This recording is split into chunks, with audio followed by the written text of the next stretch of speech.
ব্যক্তির চেয়ে দল বড়, দলের চেয়ে দেশ, এমন কথা শুধু মুখে বলা নয়, জাতীয় জীবনে তা প্রতিষ্ঠার লক্ষ্য নিয়ে শহীদ রাষ্ট্রপতি জিয়াউর রহমানের নেতৃত্বে জন্ম জাতীয়তাবাদী দল বিএনপির। ৭৫-এর রাজনৈতিক পট পরিবর্তনের পর দেশ ও সময়ের প্রয়োজনে কঠিন এক মুহূর্তে ক্ষমতার কেন্দ্রবিন্দুতে চলে আসেন তৎকালীন মেজর জেনারেল জিয়াউর রহমান। ক্ষমতা গ্রহণের পর নতুন বাস্তবতায় চেষ্টা করেন রাজনৈতিক দল গঠনের। তারই প্রথম ধাপে গঠিত হয় জাগদল। পরে ১৯৭৮ সালের ১ সেপ্টেম্বর জাগদল ভেঙে ১৯ দফার ভিত্তিতে গঠন হয় বাংলাদেশ জাতীয়তাবাদী দল বিএনপি।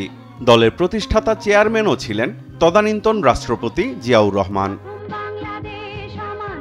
দেশকে একদলীয় বাকশাল থেকে বহুদলীয় গণতন্ত্র প্রতিষ্ঠার পাশাপাশি গণমাধ্যমের মুক্তির মধ্য দিয়ে ফিরিয়ে আনেন বাকস্বাধীনতা। জনশক্তি রপ্তানি ও রপ্তানিমুখী গার্মেন্টস শিল্প সহ বিভিন্ন পদক্ষেপের মাধ্যমে দেশের উন্নয়নের এক নতুন যাত্রা শুরু করেন জিয়াউর রহমান। ১৯৮১ সালের ৩০ মে একদল বিপদগামী সেনা সদস্যের হাতে শহীদ হন জিয়াউর রহমান। পরিবর্তিত পরিস্থিতিতে রাজনীতির মাঠে আসেন তার সহধর্মিণী বেগম খালেদা জিয়া। দলের হাল ধরে নেতৃত্ব দেন স্বৈরাচার বিরোধী আন্দোলনের। ৯০-এর গণ অভ্যুত্থানের পর ৯১-এ তত্ত্বাবধায়ক সরকারের অধীনে অবাধ সুষ্ঠু নির্বাচনের মধ্য দিয়ে হন দেশের প্রথম নারী প্রধানমন্ত্রী। ২০০৬ সালে ক্ষমতা ছাড়লে রাজনীতির কঠিন সময়ের আবর্তে ঘুরপাক খেতে শুরু করে বিএনপি। আওয়ামী লীগ সরকারের গত ১৬ বছরে দলের চেয়ারপারসন খালেদা জিয়ার কারাবাস, অসংখ্য নেতাকর্মী গুম, হত্যা এবং ৬০ লাখ নেতাকর্মীর বিরুদ্ধে মামলা মোকদ্দমায় এক কঠিন চ্যালেঞ্জের মুখে পড়ে দলটি।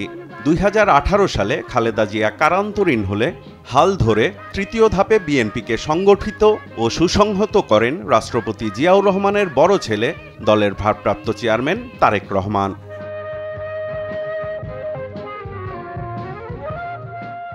৪ দশকেরও পুরনো এই দলটির সাথে মিশে আছে বাংলাদেশের গণতন্ত্র পুনরুদ্ধার, মানুষের ভোট ও ভাতের অধিকার আদায়ের সংগ্রামের দীর্ঘ ইতিহাস।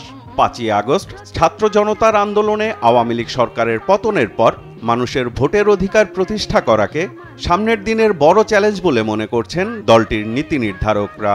যেভাবে অর্থনীতিকে লুণ্ঠন করেছে, ব্যাংক সমূহকে খালি করেছে, গুম করেছে, মানবাধিকার লঙ্ঘন করেছে, এই সব কিছু দমন করে বাংলাদেশকে একটি আদর্শ জনকল্যাণমুখী রাষ্ট্রে পরিণত করার জন্য আমরা এবং ছাত্ররা আমরা হাতে হাত মিলিয়ে সংগ্রাম করব। এটাই হলো বিএনপির জন্য চ্যালেঞ্জ। পরিবর্তিত পরিস্থিতিতে নতুন করে দেশ গড়তে রাষ্ট্রীয় প্রতিষ্ঠান শক্তিশালী করার পাশাপাশি রাজনীতি নিয়েও নতুন করে ভাবছেন বিএনপি নেতারা। এরা তো বাংলাদেশের সব প্রতিষ্ঠানগুলো ধ্বংস করে দিয়েছে। সুতরাং এই প্রতিষ্ঠানগুলোকে শক্তিশালী করতে হবে, ইন্ডিপেন্ডেন্ট নিরপেক্ষভাবে কাজ করতে দিতে হবে, প্রফেশনালি কাজ করতে দিতে হবে। এখানে কম্প্রোমাইজ করার কোনো সুযোগ থাকবে না। এখানে যদি কম্প্রোমাইজ কোনো জায়গায় করা হয় তাহলে আমরা আগের জায়গায় ফিরে যাব, সেখানে যাওয়া যাবে না। এবং এই রাজনীতি কিন্তু বুঝতে হবে, রাজনৈতিক চিত্র বদলে গেছে। কিন্তু ওই পুরনো রাজনৈতিক ধারণায় ভাবনায় কেউ যদি রাজনীতি করতে চায়, বাংলাদেশের আগামী দিনে তাদের কোনো ভবিষ্যৎ নেই।